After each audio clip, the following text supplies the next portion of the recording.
A lot of close calls. Yeah. Arthur LeSage spent a lot of time in Europe during the war.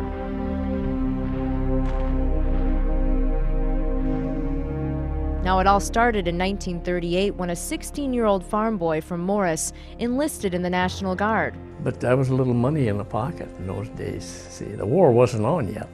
But it would be soon. After training, Arthur LeSage eventually became a paratrooper and a second lieutenant. His first mission, jumping into Sicily. We didn't know what was going on. We'd never been in combat in our life. He learned quickly. Amid the chaos of war, he says he's lucky he made it through that first jump. There was 27 or 29 planes knocked down by our own Navy. After taking Sicily, it was on to Anzio, where they went in on landing crafts. But then all of a sudden we started advancing, and holy cow, they brought the big decks in. He was wounded and captured. It was January 1944. As an officer, the 21-year-old was sent to a separate prisoner of war camp. And they shipped us to Germany. Then it was a train trip to Poland. They didn't give us any food, but they didn't mistreat us, because the guards were like I am today, old. His prison camp was Oflag 64. Although there was no torture, LeSage says there was never enough to eat, only thin soup and wartime black bread. The buildings had no heat, so men froze their feet. A year later, the Germans decided to march the prisoners out. It was January 1945. LeSage said he figured it's because the Russians were advancing.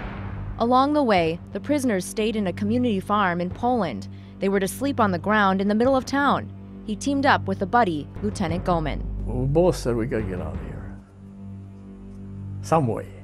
So during the course of the night, we both snuck out. Others did the same. He says they hid in haystacks at first and then stayed with a wonderful Polish family. Great people. And they just treated us royally. I mean, they were really great. A few days later, the Russians were coming up the road. Being allies, LeSage and Goman figured they'd go out there and meet them. But they did not get a warm welcome. Now, I mean to tell you, they were tough looking. I think they took them out of jail or something. The two tried to explain they were Americans, but the Russians had their guns drawn. Desperate to save their lives, LeSage saw an American-made truck and came up with a plan. And I said, Studebaker truck. Roosevelt, American, Studebaker truck. Comprehension dawned and everyone calmed down. The Russians brought them to Warsaw, where they saw the utter destruction.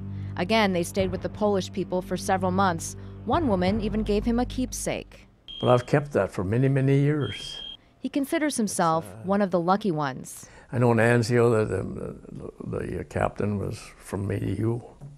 We were driving, and he got killed right there. I thought, what could have been me. LeSage returned to Minnesota in April of 1945. Today, he's proud to be part of many military organizations. Because of the cold weather at the POW camp, he still has medical problems with his feet. So he worked with a veteran service officer in Alexandria, who found out LeSage never received his war medals. LeSage himself wasn't bothered by it, but the service officer wanted to make it right.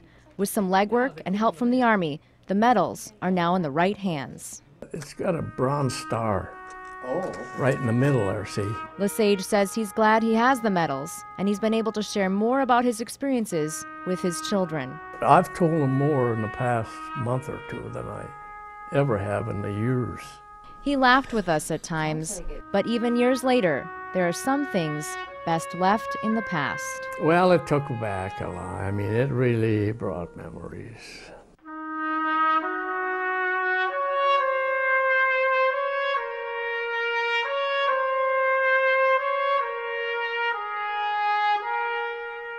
With photographer John Whaley, I'm Renee Pasal for Eyewitness News.